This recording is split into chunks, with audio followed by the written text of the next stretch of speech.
भारत की सरकार भारत में न्यूक्लियर एनर्जी से रिलेटेड लॉज में सुधार करने के लिए और न्यूक्लियर पावर प्लांट्स के कंस्ट्रक्शन और ऑपरेशंस में पहली बार निजी क्षेत्र की भागीदारी को अलाउ करने के लिए शांति बिल यानी sustainable harnessing and advancement of nuclear energy for transforming India bill 2025 लेकर आ रही है। शांति बिल न्यूक्लियर एनर्जी एक्ट 1962 और CLND एक्ट 2010 को प्रतिस्थापित करने जा रहा है।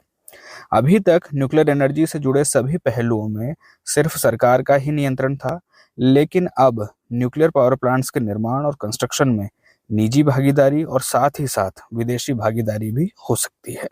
इसके इंपॉर्टेंट प्रोविजंस में है परमाणु ऊर्जा अधिनियम 1962 और परमाणु नुकसान के लिए सिविल दायित्व अधिनियम 2010 निरस्त होंगे।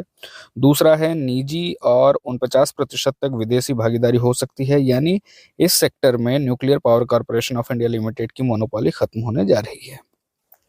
हालांकि परमाणु ईंधन उत्पादन, भारी जल निर्माण और रेडियो एक्टिव वेस्ट मैनेजमेंट जैसी गतिविधियों पर सरकार का ही नियंत्रण रहेगा। तीसरी जरूरी बात है कि ARB यानी एटॉमिक रेगुलेटरी बोर्ड को वैधानिक दर्जा दिया जाएगा। यह बोर्ड सीधे तौर पर संसद के प्रति रिस्पॉन्सिबल होगा। चौथी बात है कि इस बिल में विवादों को सुलझाने के लिए एक परमाणु विवाद न्यायाधिकरण का भी प्रस्ताव है। हालांकि इस बिल में चिंता की बात यह है कि इसमें सप्लायर लायबिलिटी को खत्म कर दिया गया है, मतलब दुर्घटना होने पर संचालक पर आर्थिक दंड की सीमा को बहुत ही कम निर्धारित किया गया है। निजी हाथों में परमाणु ऊर्जा के जाने पर दुर्घटना होने की संभावना बढ़ सकती है। हमने इतिहास में इस तरह की कई परमाणु दुर्घटनाएं देखी हैं।